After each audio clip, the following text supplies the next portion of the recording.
Hello, good morning, good morning mga kapobre. Isang mapagpalang araw ng Huwebes po. Ngayon mga kapobre, panibagong araw, panibagong biyaya, panibagong pag-asa, panibagong lakas, and of course, panibagong vlog na naman tayo mga kapobre. So for today's vlog, pag-usapan natin mga kapobre yung naganap na hearing kahapon sa impeachment ni BP Sara. So yun na nga ang ating inasahan. Ang ating inaasahan mga kapobre.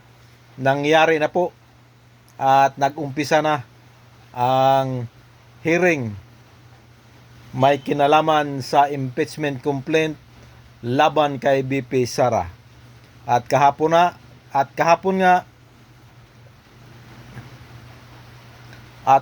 nga naganap yung unang hearing mga kapobre. At pinanood natin kahapon yun hanggang matapos ang hearing na yun mga kapobre. At alam ko na marami ring nakasubaybay sa inyo dyan mga kapobre. At nakita natin ang samot-saring mga reaksyon ng ating mga kababayan po mga kapobre. So sa akin po, ito lang po ang aking opinion.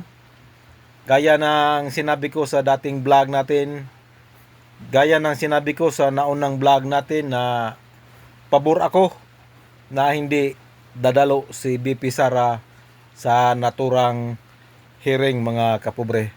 At yun na nga, no show nga ang nangyari kahapon. Wala po si BP Sara, hindi po siya sumipot. At para sa akin, tamang-tama po. At para sa akin po mga kapobre ay tamang-tama po na hindi siya umatid.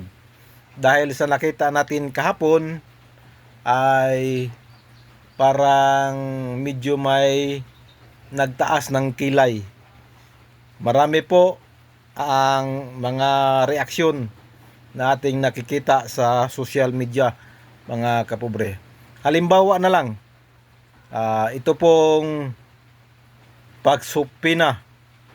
Halimbawa na lang, ito pong motion na isubpina ang salin ni BP Sara mga kapobre. So, nag-object po si Congressman Ropos Rodriguez dahil yan po ay isang sabi ni BP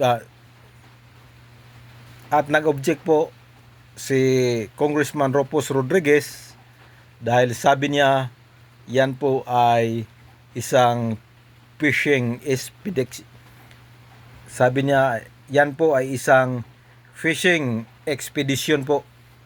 So nag-object po siya pero wala naman pong nangyari sa objection niya mga kapobre.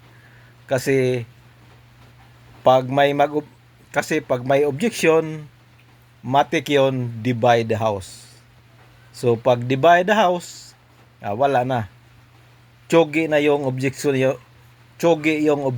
na yun kasi mas marami po tutuusin.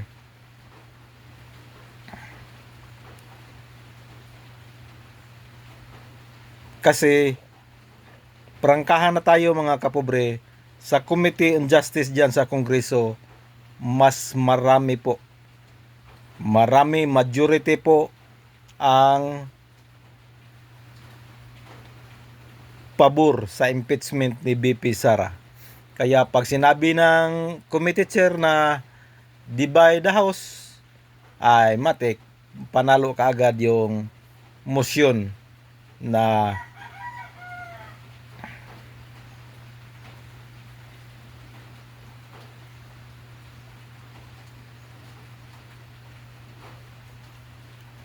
matik yun.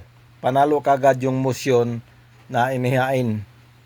Kahapon nga, yung nagmosyon na sabpina yung salin ay si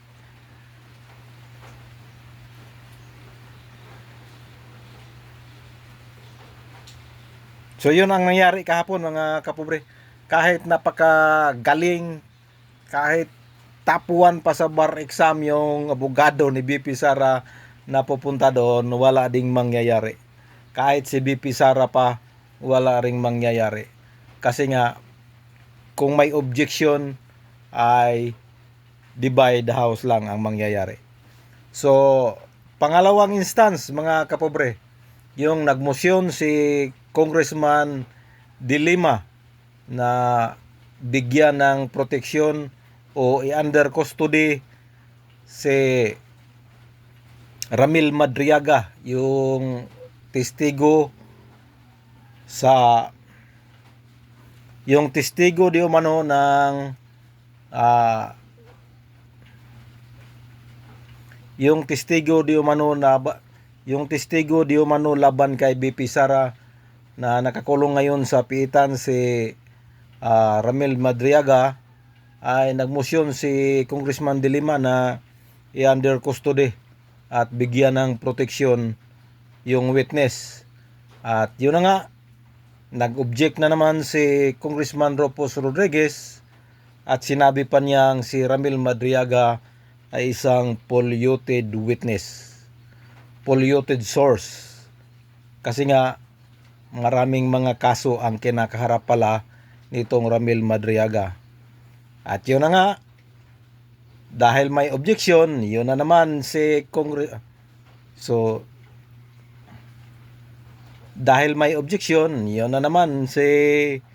Congressman Jerbel Ruestro na chairman ng komite, nagsasabi na naman ng divide the house. So yun lang ang mangyayari. Pag may objection, divide the house kaagad. At matik yan, panalo yung motion na yan kasi mas marami po ang mga congressman na nakaupo doon sa Committee on Justice na pabor sa impeachment ni BP Sara. So ang nangyari, nabigyan talaga.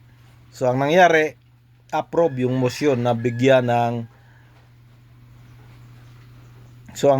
approve yung motion na i-under custody at bigyan ng proteksyon si Ramil Madriaga.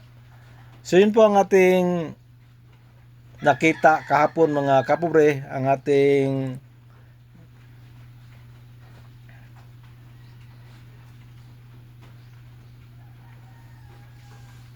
So yun po ang ating natunghayan kahapon, mga kapobre.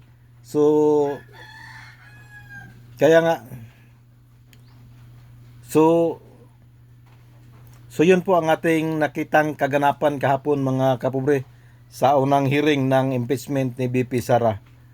So sa loob-loob ko,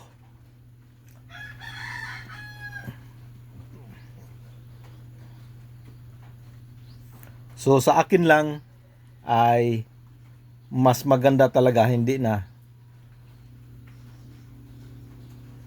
So sa akin lang, mas pabor ako na hindi na dumalo si BP Sara. Wala ring mangyayari.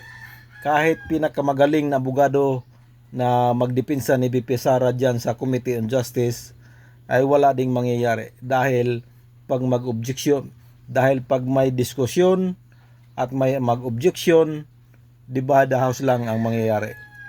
So panalo kaagad yung motion dahil mas marami po ang mga congressman na nakaupo doon sa Committee on Justice na pabor sa impeachment ni BP Sara. So kahapon sa ating nakita, ang nag-objection lang lagi ay si Congressman Ropos Rodriguez. So hindi ko naman masabi na pro Duterte yan, pero pinandigan lang ni Congressman Ropos Rodriguez. So pinakita lang ni Congressman Ropos Rodriguez kung ano ang nararapat dahil isa po siyang batikan na abogado. So yun. So yun na nga, approve yung motion na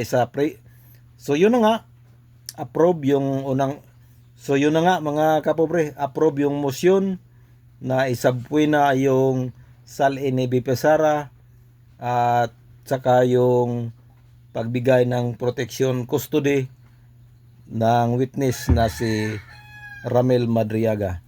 So antabayan na natin mga kapobre ang susunod na hearing dahil pinasabpuy na rin yung abogado ni BP Sara na si Attorney Michael Pua So tingnan natin kung sisipot ba siya kasi may nakita tayong post na nakalagay doon, hindi ko kayo aatrasan, sabi ng Michael Pua, sabi ni Attorney Michael Pua, kung siya man yun ang nag-post na yun. So abangan natin yan mga kapobre, ang susunod na hearing. So sa palagay ko, hayaan na yan. Kung ako ang tatanungin mga kapobre, hayaan na lang natin yan, yung hearing sa Committee on Justice. Bahala na ang matapos yan at doon na sa Senado ang kumbate dyan. Doon na sa Senado magkaalaman. Dahil alam ko at paniguradong sisipot dyan si BP Sara sa hearing sa Senado. So hanggang dito na lang. Yan po ang ating